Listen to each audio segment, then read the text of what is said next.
It's always good to talk with you, usually on the phone, but sometimes we get to speak in person. And today we can announce that the Netherlands and Denmark commit to transfer F-16 aircraft to Ukraine and the Ukrainian Air Force, in close cooperation with the United States and other partners, once the conditions for such a transfer have been met.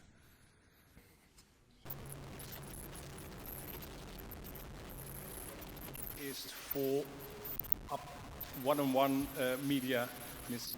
Miltina.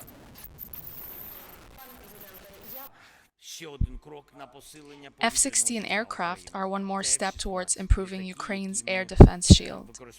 Aircraft that will be used to keep the Russian terrorists as far as possible from Ukrainian cities and villages.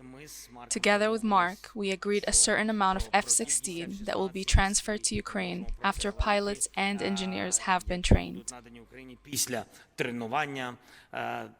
Пілотів та інженерів. Хочеться почути відповідь українською. Скажіть, скільки буде літаків найголовніше?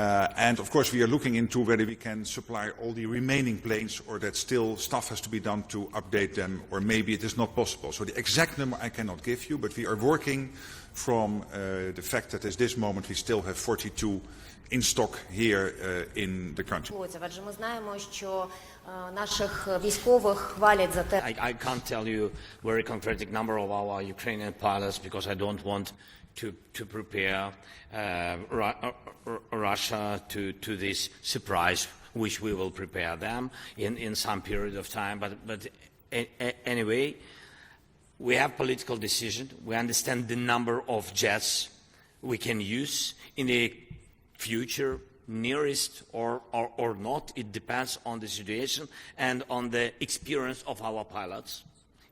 It's truth, and on preparing special infrastructure also for jets.